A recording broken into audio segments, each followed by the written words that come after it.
off our next exercise, which is drawing from two views. So I'm going to go File, New, and I'm going to choose Large Objects and Feet. And now we have a new, fresh, clean canvas, right?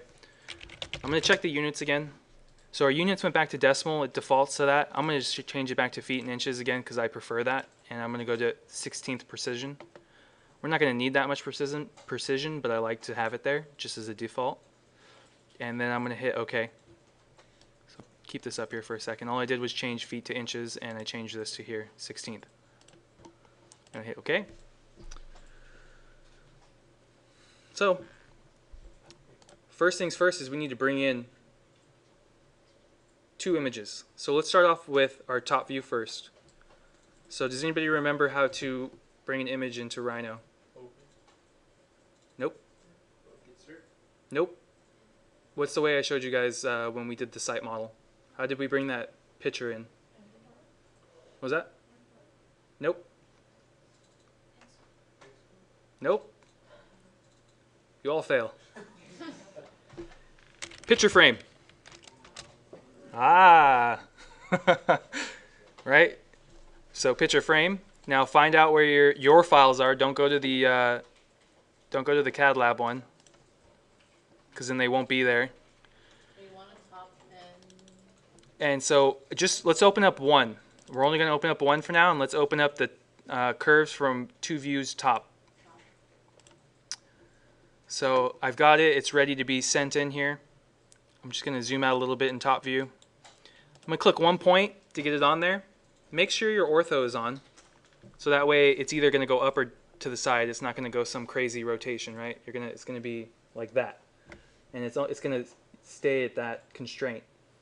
And so I'm going to choose a distance for now, and I'm just going to choose 100. This is going to be 100 feet, but I'm just saying 100 because we're in feet. And so that just confined what our shape is, and I'm just going to click, and it's going to pop up.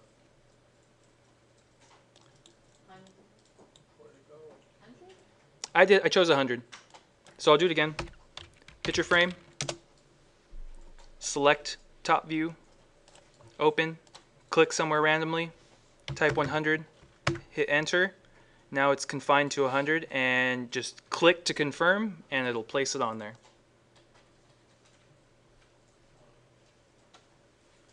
Now we got our first picture frame in. We've done this before. We did this with the site model. We brought in that site so we could trace buildings, right? Same exact commands. And one thing I'm going to actually do is I'm going to change the name of this layer, so that way the layer for this is this layer for this photo. So I'm going to call it top view picture. Now some interesting things that you can do with the photo, which is actually going to help us a lot, because right now it's got no transparency. You can't see through it. If I zoom in, all you see is white, right? I want to be able to see through this, so that way it has some visibility through it. And the way you're going to do that is you're going to go to Properties, and you're going to select Material,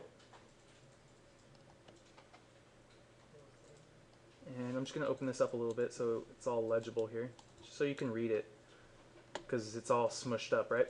So under Basic Settings here, I chose Property.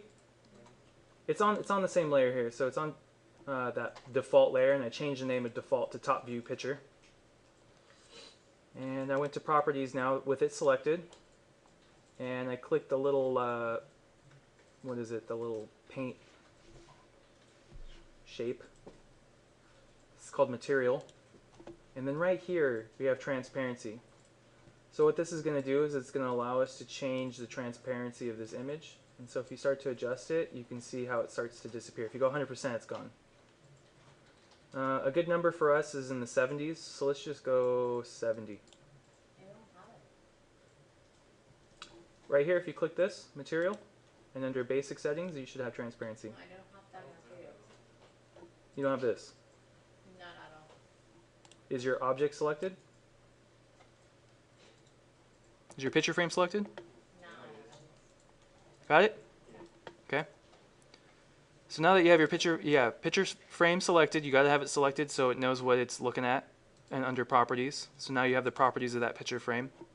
Under the material, which is right here, you can change the transparency to 70.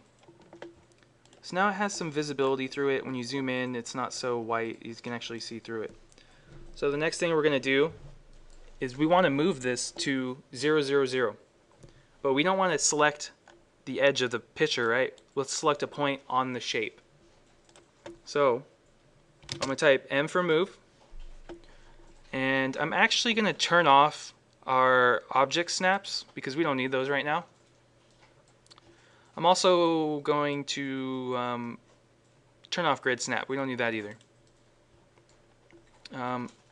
And so it's asking me now select the object to move. So I'm highlighting the object and I'm pressing enter. So now it's asking for a point to move from. So I'm going to zoom in right here. So just to get real close, I'm going to take this magnifying glass with the box, and I'm just going to go right like that. And I'm going to click. It's going to take me right to it. And now that I'm right in on it, I'm going to just zoom in as close as possible to where it becomes a blur. I'm just going to click that point right there, right in the corner, as best as possible. This is approximate, right? You can't click a picture perfect, right? We established that when we were doing the site model. So now that I've clicked that point, now it's asking where do I want to move it to, and I'm going to choose the 0, 0, 0, and it's moved to the 0, 0, 0 spot. So if you zoom in, you'll see it's approximately at 0, 0, 0. Right? Okay, so now we have this image in place. Let's bring in another picture frame. Let's go picture frame, and let's select front view. And let's hit open.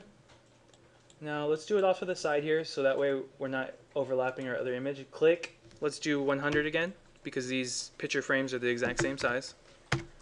And then click, and there it goes. And everybody select it and make the transparency 70 again.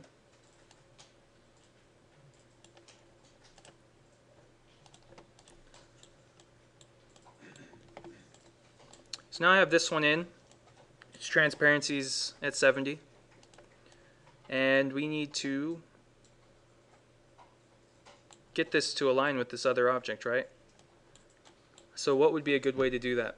This is the front view.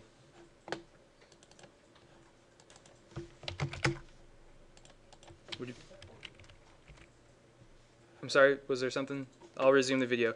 So what we just discussed right now is how can we get this to be in line with that one? And what we said is just go into top view, move into this point right here, pretty much roughly the same, and go 0, 0, 0. And then I zoom extent. With it still selected, I could rotate 3D.